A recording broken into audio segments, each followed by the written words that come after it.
Good morning students, welcome to our class. हम metamorphosis poem इसका explanation कर चुके हैं। अब हम आज इसमें आगे क्वेश्चन आंसर, वर्ड मीनिंग वगैरह इसमें देखेंगे। तो let's start our work of the poem. Difficult words में हम पहले लेते हैं। आपको अपनी कॉपी में इन वर्ड्स को लिखना है, ठीक है। यहाँ पर इनका प्रोनाउंसिएशन है और हिंदी इसके वर्ड्स के मीनिंग भी है। पहला है आपका कॉशियस। कॉशियस लिखेंगे आप, इसका मतलब होता है वेरी केयरफुल, ठीक है, या चौकसी जिसको आप बोल सकते हैं, या जैसे मैंने आपको बताया सजग, है ना।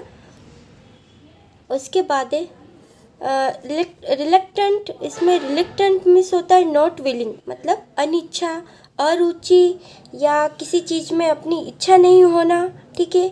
या इसका एक मीनिंग हिचकिचाते हुए भी हो सकता है। उसका है इन्वेलप्स।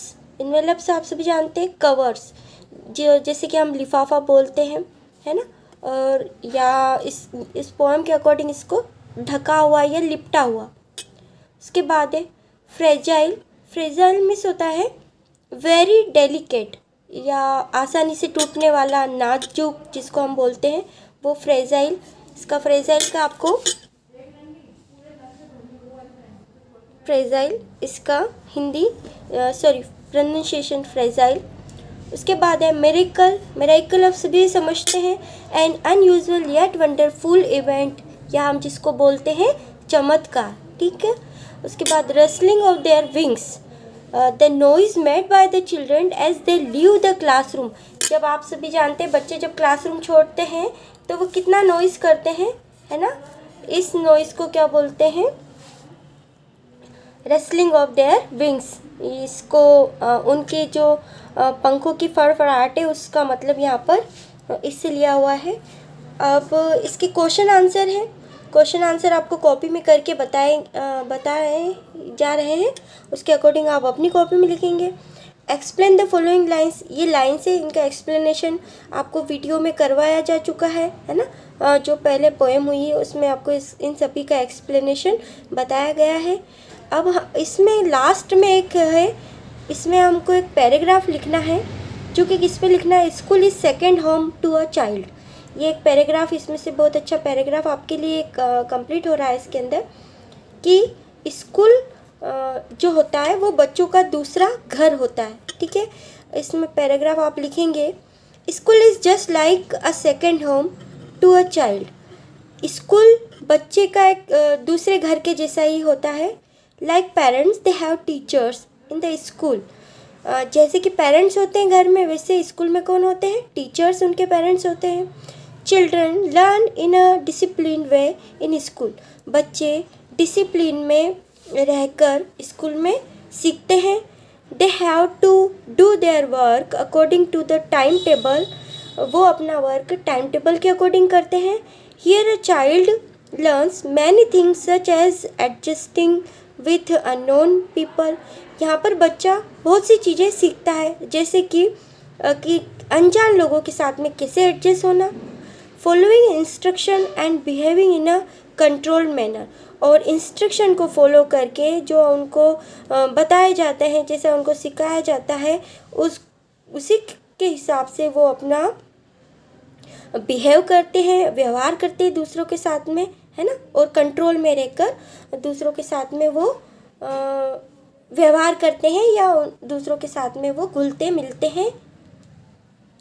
तो ये आपका एक पैराग्राफ इससे कंप्लीट होता है, ठीक है। अब इसके हम देखेंगे क्वेश्चन आंसर। इसमें 5 क्वेश्चंस हैं, ठीक। इनको आपको कॉपी में नोट करना होगा।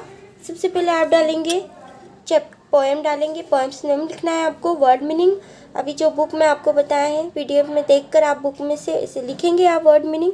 उसके बाद आंसर द फॉलोइंग क्वेश्चन है। इसका क्वेश्चन नंबर 1 है, who are the cautious caterpillars. यहाँ पर इस पोएम में कॉशियस कैटरपिलर कौन है। Cautious caterpillar are small children. Cautious caterpillar है वो छोटे बच्चे हैं। Who are reluctant to release their mothers tight hands, जो कि जिनकी इच्छा नहीं है अपनी मम्मी के हाथ छोड़ने की, है ना। What types of journey is mention here, यहाँ पर किस टाइप की जर्नी, किस टाइप की यात्रा मेंशन की गई है, बताई गई है.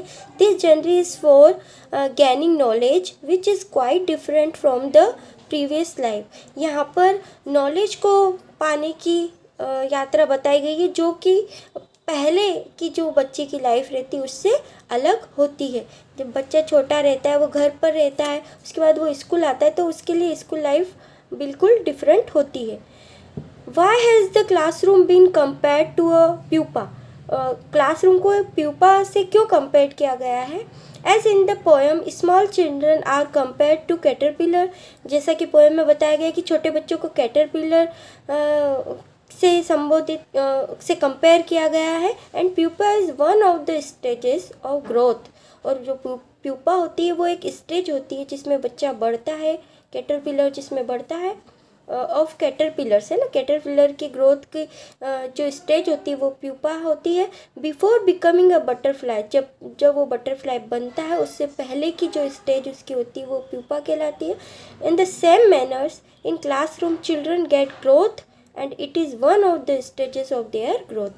तो वैसे ही क्लासरूम भी प्यूपा के जैसा ही है जहाँ पर वो अपने आगे की ग्रोथ करते हैं, लर्निंग करते हैं, सीखते हैं और आगे बढ़ते हैं और उनमें कॉन्फिडेंस डेवलप होता है. इसलिए क्लासरूम को प्यूपा से कंपेयर किया है. क्वेश्चन नंबर 5 है, why is the celebration time short for the poet. Poet कह रहा है कि सेलिब्रेशन का, उत्सव का, जो खुशी का उनका जो वक्त होता है वो छोटा होता है. वो क्यों. The celebration time is short for the poet as the children study for 1 year in a class. इसलिए छोटा होता है क्योंकि आप सभी जानते हैं कि एक क्लास में आपका लर्निंग पीरियड जो रहता है वो ओनली 1 ईयर का ही होता है. उसके बाद आपकी अगली क्लास में आप प्रमोट होते हैं और आपके दूसरे टीचर्स होते हैं. तो इसी के साथ हमारी ये पोएम कंप्लीट होती है. आप इसको कॉपी में अच्छे से कंप्लीट करेंगे, है ना. Okay, thanks for watching.